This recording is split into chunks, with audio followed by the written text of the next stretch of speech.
Welcome to Legal 123s with ByrdAdatto. Legal issues simplified through real client stories and real-world experiences. Creating simplicity in 3, 2, 1. Welcome back to another episode of Legal 123s with ByrdAdatto. I'm your host, ByrdAdatto, with my co-host, Michael Byrd. As a business and healthcare law firm, we represent clients in multiple sectors and multiple specialties, especially healthcare. Mm-hmm.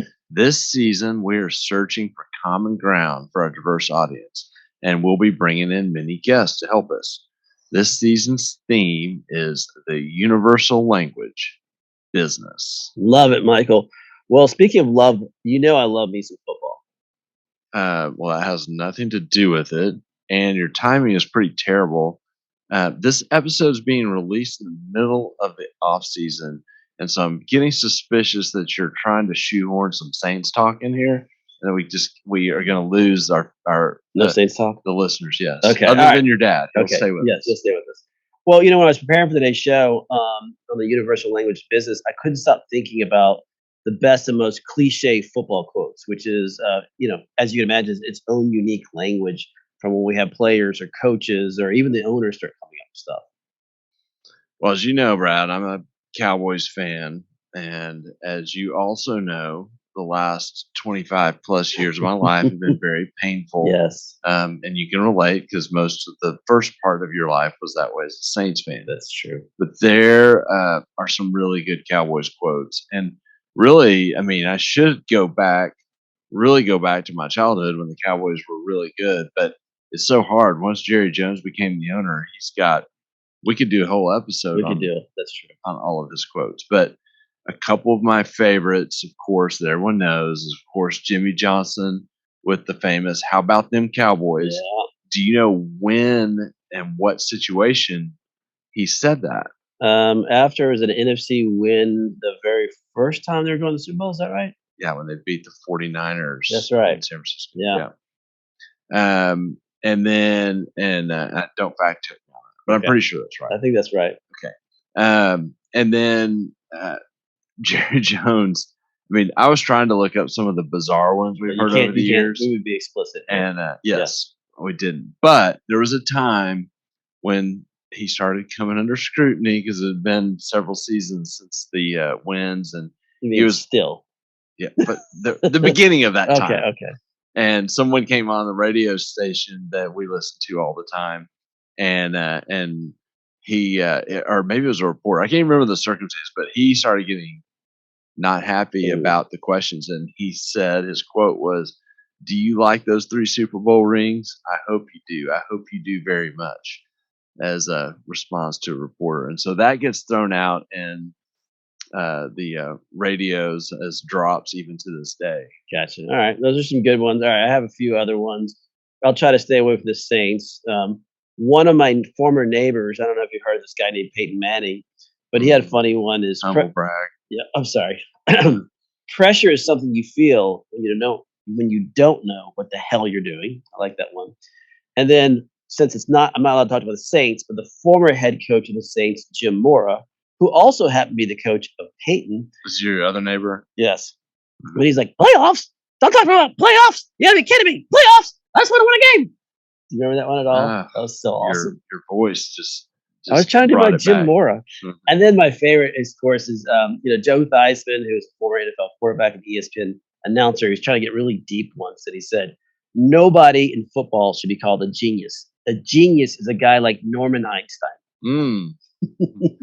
Well, he proved his point. Yes. He's a guy in football, Yes. and he should not be called a genius. That's and Joe Theismann was a quarterback for the Redskins, who were very hated by the Cowboys. But they were. I was not a fan of his. Yeah. Okay. Well, now that you've managed to talk about football in the middle of the off season, what in the world does that have to do with today? Okay, so again, when I was preparing for today, I was thinking back to when I met today's guest. We met him in Las Vegas. We were all there speaking at this orthopedic conference. And as you know, currently the Las Vegas Raiders, formerly of LA and Oakland, now is there. And they were dominated forever by one person. Well, you got to put a big asterisk by it since the Raiders have been there for like a year. Yeah. But I'm guessing you're speaking of Al Davis. That's right. Yeah. Yes, right. Al. Al, if you remember this, he was actually a coach before he actually became the owner of the Raiders. He has, like Jerry Jones, a ton of great quotes like, you don't just adjust, you just dominate. But of course, his most famous one is "Just win, baby." And this Vegas connection to Al's quote, when I kept thinking about again preparing for today's episode, today's guest Brett Spark, that's what he does with his clients. He tries to find a way for them to dominate and win. Oh, wow. Way to shoehorn that in there, buddy. Uh-huh. But yes, Al Davis was colorful to say the least, and not surprisingly, I think he's an idol of Jerry Jones. Yes, probably. They're cut from the same cloth. Yeah. But these funny and sometimes inspirational quotes also remind me of some serious laughter we had when we first met Brett and his business partner Jeremy Carroll at dinner in Vegas, because we started making fun of their business partner Chad Smoke, who obviously was there with us because he's a Pittsburgh Steelers fan, and somehow there became a running line of Ben Roethlisberger jokes, which I didn't even know was a thing. Yes, I didn't either. But it was so awesome. I laughed so hard, and now he's unfortunately for that joke string, he's retired. I know, and it really did get out of hand because it just got too easy. Sad that Ben retired. We lost all this material that we could make fun of Chad, but Chad was a really good sport about us making fun of him and his idol. But Michael, I think enough football talk. Let's bring on Brett. All right, Brett. Well, I'm so glad that you could join today. In a brief intro on Brett, and Brett began his career with a large health system in Minnesota, and has since led several private practice groups, kind of on the administrative side. Brett is the current executive director for the Minnesota Epilepsy Group, and founded his own business, which is how we all connected. He's the president and co-founder of Aroris. Aroris, it maximizes contract revenue for private practices through negotiation and leveraging of proprietary data. Aroris maximizes contract revenue for private practice. And I'd love to just first welcome Brett and hear a little bit more brief about Aroris. Yeah, thanks, guys. I appreciate you bringing me on. It's fantastic to see you guys again, and I think the Ben Roethlisberger jokes just continue on more in a retirement fashion now for him. So I don't think we let those die that quick. But okay, good. Mission. Yeah, I like it. No, I appreciate you having me. A little bit about my background. I've spent my entire career in the healthcare space. As you mentioned before, I started with a large health system in the Minneapolis area here, and spent about 13 years working with that group in a number of different fashions, mostly on the care delivery side. And then, as you mentioned, I moved into the private practice space, and I was kind of summoned away from the large health system world many years ago, which has become very valuable, and ran several different groups as administrator, CEO level, and a few different service lines there. And then about a year and a half ago now started Aroris. And you mentioned we're focused on payer contracting, and a lot of our attention is pushed towards private practices because there's just not enough resources in the space. And payer contracting, reimbursement methodologies, it's a complex world. It's a complex world for somebody that lives and breathes it every single day, let alone having a private practice that it's your secondary fashion. We have physicians that are trying to do this in some groups. We have administrators that are trying to do it in some groups, and there's just not enough time in the day.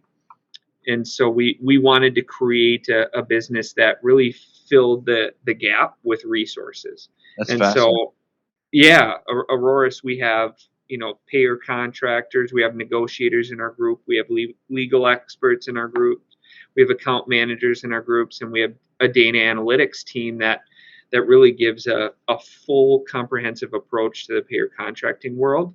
and allows these practices to be more competitive when they're going into the negotiation realm. Talk about so you went out on your own a year and a half ago, which is exciting and scary all at the same time. We talk about kind of your experiences in your professional career, that led you to identify this need and kind of gave you the unique ability to be able to lead Aroris, with this kind of this business platform.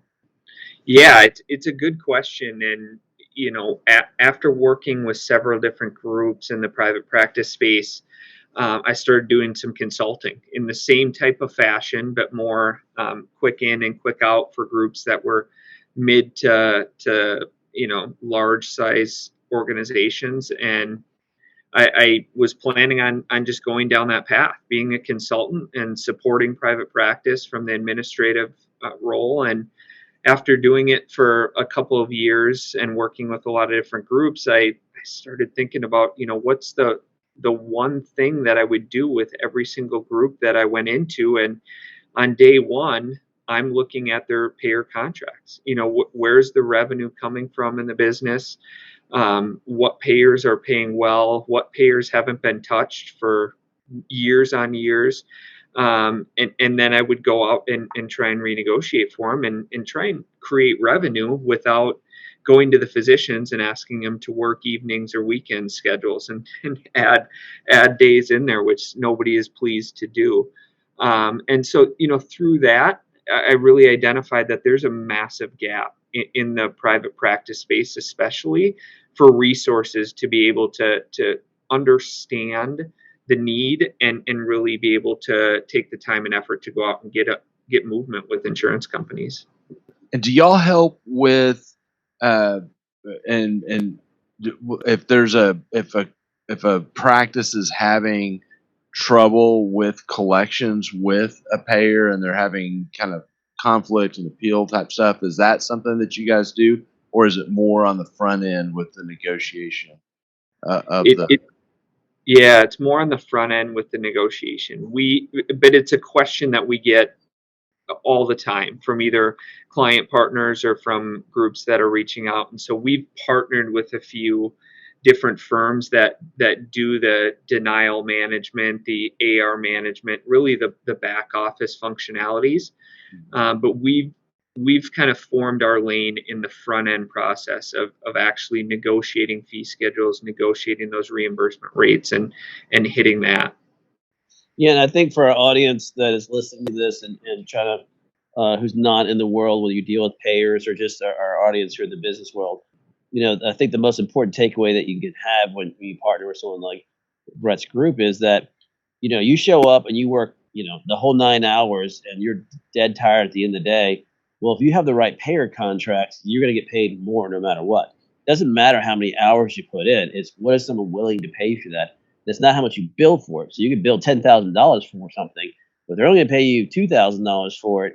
It does not make a difference. And I think a lot of people don't realize that when they first start practicing. Or as you said, it's a great example, is they just continue to renew and they don't look at the numbers. And all of a sudden, their numbers start dropping. That's what I loved when we met you in Vegas, just understanding that is a need that a lot of people don't see. Yeah, so and it's variable. These price points are so variable based on specialty, based on geographic area. There's so many factors that play into it, and the complexity of it. It's just not.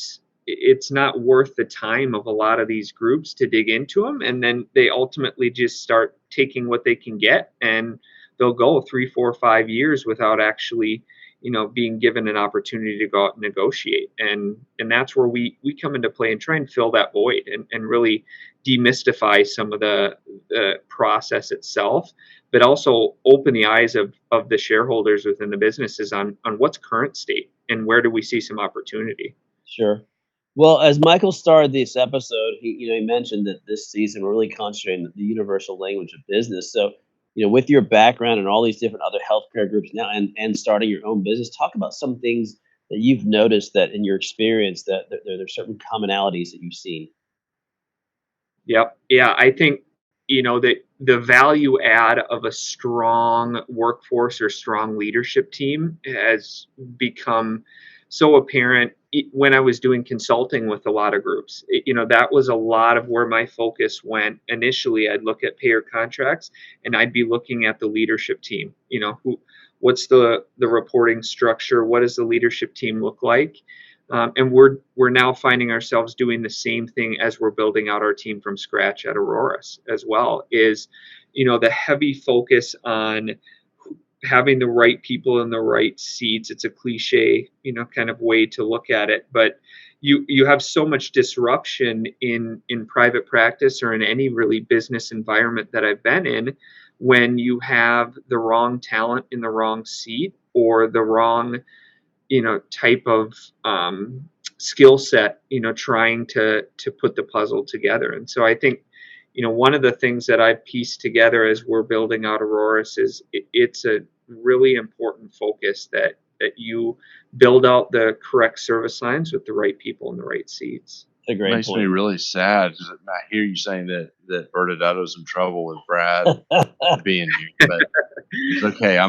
We've managed so far, Yeah. despite you. Is that why you keep having me sit out in the hall? Is that the right seat for me?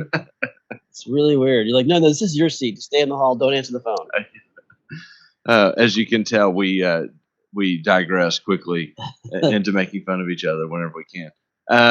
So yeah, that's awesome. I love that observation, and I love just also to kind of flip the coin and go with it where you want, but just to hear some lessons learned that whether it's in your first 15 months of starting your own business or lessons learned that when you're kind of in that CEO or consulting role that maybe has saved you as you've started your own business. Yeah, I think, the communication platform, I've adjusted internally, just from myself as I've worked with different groups, worked with different types of leaders that shine with different types of either value add or different types of communication platforms. And so, I think what I've personally tried to work on in the last several years here going into this is trying to create those lines of communication with those that are either working internally or directly with me, but also getting to know and dig into on a personal level, how do the employees that I'm working with, how do the leaders that I'm working with want to be valued? And what are things that I can do from my chair, whatever it may be, with the group that I'm working with?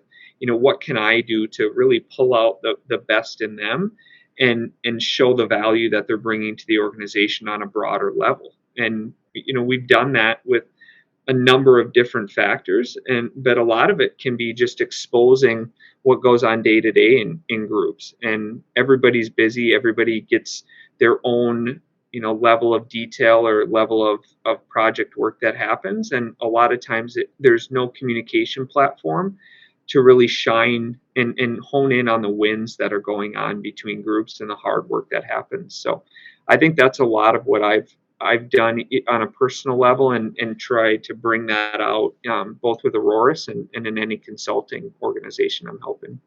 Well, we definitely agree with communications. That is one of our core values. Is that our number one core value is to communicate. So you're correct. We'll agree 100%, chasing you on as how important it is to be able to develop that. So let's think about this now. We've been building up to this moment now as to what is one of the proudest strategies or accomplishments that you've done in your business or in your industry. Yeah. There's a lot of moments that come to mind, and I think what's exciting is being able to work with so many different groups at Aroris. We see so many different specialties, we see so many different services going on in the healthcare field, and being able to have a direct impact on a business either succeeding or altering their course to be able to become more profitable or to become more available to their patient base is an exciting moment. But I think one of the proudest and biggest things that we've done in the short term is Jeremy, my business partner, and I are rolling out the traction model EOS model for Aroris. And really, it's a platform that focuses in on an accountability chart, and it's very heavy on growing the business in the right way and multiplying the business over time. But Gene Wickman is the author of the Traction book, and we've modeled that out, and we've had our first 2 full day sessions doing that, and we've hired employees since doing that. We've changed roles for employees, and we've had to say goodbye to some employees in doing that. But we've seen our organization grow rapidly through that process. And so I think that's an exciting moment for me. I don't have a long history in the startup space. My business partner, Jeremy, does, and that's kind of his background, but I'm just a healthcare guy at heart, coming into the private kind of startup world. But it's been exciting to put that into play and see how it has added value to our group. And we had a really interesting conversation with your team in Vegas on Traction. And for the audience that's not aware, if you want to spend another minute or two just kind of diving a little bit deeper into what it is. Yeah, so like I had mentioned, Gene Wickman is the author of the book, but it takes a focused process into the accountability of the business, and you put it into 3 different buckets is what we've done. We have a sales and marketing team, we have an operations team, and we have a finance team with our business. And within those 3 categories of how our business operates, we have an accountability chart and build out the team based on the needs for that. And what it really does is it brings the team together. We have weekly, what we call L10 meetings on Monday morning that involve each of those teams, and they kick off the week with to-dos, with big wins, with opportunities that are coming forward. But really, it's a touch point that engages the entire team, and it allows us from a broader level to share some of the highlights of where we're going in the organization. And we added a scorecard too. So every single week our team gets a full report on what's changing. How many new touch points have we had? How many new signed contracts have we had? And that keeps them engaged in the goals. And let me ask you this now, with the great reshuffle, the great resignation, whatever verbiage you want to use, how do you think your new hires are adopting to the Traction process or Traction platform? Yeah, I think I think the increased level of understanding of the mission and kind of vision of the organization is valuable to the team. And I think it engages, we're a smaller organization, so it's easier said than done with some of these larger organizations that have several different service lines. But I think the exposure of, here's where the organization is planning to go over the course of the next 1, 3, and 5 years allows the employees to visualize where their role will be in the long term of the organization. And if they can't, or if they don't see that, that's when there becomes some exposure that maybe they're not sitting in the right role. And it doesn't always mean that it's not the right person, but it might mean that they're more suited for a different type of position within the group. And those things happened as we started to go through this model as well. We had employees that moved from one category to another to tap in better with their skill set. And I think that's an exciting part of the process. Yeah, similar to moving people around the right seat in the bus from good to great. Yep. That's cool. Well, any final observations before we say goodbye and do our little legal wrap up? No, it's exciting to be able to get to know you guys, get to know the group, and it's a really exciting time to be part of an organization that's in a growth mentality, which I think a lot of groups are right now. And I think, digging into that and figuring out where there's value add in the business world, specifically in the healthcare space right now, which is ever changing. We're excited to be part of that and be able to lend an assisted hand and bring private practice back into the kind of profitable margins of the healthcare space. But we appreciate the opportunity to get to see you guys and talk through all these challenges. Well, we know that we get the question a lot of who can help negotiate these contracts. We've been asked if we can do it, and having a business that knows this specific niche is so great. I'm Huge. sure you guys Yeah. are going to just keep growing. Well, so what we will next step, we'll say goodbye, and then we'll go into a commercial. And on the other side, Brad and I will share some legal insights from our discussion today. Thank you. Thanks, guys. Many business owners use legal counsel as a last resort rather than as a proactive tool that can further their success. Why? For most, it's the fear of unknown legal costs. ByrdAdatto's Access Plus program makes it possible for you to get the ongoing legal assistance you need for one predictable monthly fee. That gives you unlimited phone and email access to the legal team, so you can receive feedback on legal concerns as they arise. Access Plus, a smarter, simpler way to access legal services. Find out more. Visit ByrdAdatto.com today.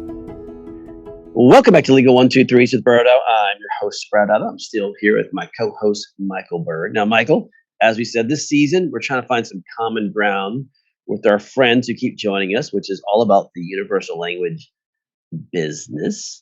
And we're pretty excited to have Brett come along because he's really looking at it as in a very unique area. And you said this in the beginning of the episode, is really focusing on the payer contracts. And I think I wanted to take a bigger step back. Is, a lot of our clients concentrate on patients, of course, because you want the patient to come through the door. And so our clients that don't take commercial federal payers, sure, they don't even think twice about hiring someone like Brett. But the vast majority of medical practices out there do need to have some type of contract with a commercial or federal payer. And they don't realize how important it is of having great contracts and of ways to try to renegotiate those contracts to get better terms and conditions. And that's where I think Brett comes in, because you can show up and work your tail off on a surgery, and you and I have had this conversation. And one time you bill it and it's $10,000, you get $8,000 reimbursement. And the next time it's a different insurance, you bill it at $10,000, they only pay you $2,000. So understanding when you're setting up all those patients, figuring out who you want to accept is a huge issue to, at the end of the day, your bottom line, the business side of a medical practice. Yeah, I mean, it's not intuitive to think about the business of a medical practice, and I mean, all of us can relate to, we have health insurance. Yep. And you show up to a practice and you've got your insurance, you want to be treated. That business, kind of going off of what you just said from a little different angle, they either have a contract with these various providers that says they'll get paid, or they don't. And so when someone shows up and they don't have a contract, you go into a whole nother discussion about out of network. There's some people that do it, but there's a lot of downsides to it. The only way you can kind of control your outcome is to be in network, but the only way you can really control your outcome is to have someone as your advocate when you're negotiating those contracts, because as you might imagine, the health insurance companies just give you something to sign. Yeah, no doubt. Well, and I think this just goes back to a lot of things that we see with these clientele, is that they just want to show up and practice medicine and they forget about the business side of it. And, and the next thing you know, they're limping and they're dragging themselves from, one surgery to surgery, kind of like Ben Roethlisberger when he's was on the field. Yeah. I mean, I can think of a story where a guy, a physician had someone and negotiated a contract with the various payers to deal with his special procedure. He got awesome reimbursements. Years later, he recruits somebody to join his practice who was doing some different things. He didn't even pay attention to that when he negotiated it. They didn't pay attention to it. And all of a sudden, new doctor is getting paid way below market for doing these procedures because they weren't, looking at and negotiating their contracts. But I don't know. Do you have any final thoughts for today? Well, I guess my final thoughts is, it's June. It's hot outside. I can't wait for football season to start. Yes. You? Yeah. Well, it's hard not to talk about football since we started the whole thing on it. And I'll just say this. I mean, if you can somehow talk about Ben Roethlisberger, who I've maybe thought of for 5 minutes of my life and end up laughing for 30 minutes at a dinner, then you can just look at insurance contracts in a little different way. And perhaps if you get help, you'll be much happier about your reimbursements than you would be had you not talked to someone like Brett. Well, Michael, that's all the time we have today, but don't worry, all our fans out there. We have another awesome returning guest, Michael, the one, the only, the Energizer Bunny, Terry Ross, will be coming and rejoining the show next week. Please tune in to hear what words she'll use and how many curse words will be at account. Thanks again for joining us today. And remember, if you like this episode, please subscribe, make sure to give us a 5-star rating, and share with your friends. You can also sign up for the ByrdAdatto newsletter by going to our website at ByrdAdatto.com. ByrdAdatto is providing this podcast as a public service. This podcast is for educational purposes only. This podcast does not constitute legal advice, nor does it establish an attorney-client relationship. Reference to any specific product or entity does not constitute an endorsement or recommendation by ByrdAdatto. The views expressed by guests are their own, and their appearance on the program does not imply an endorsement of them or any entity they represent. Please consult with an attorney on your legal issues.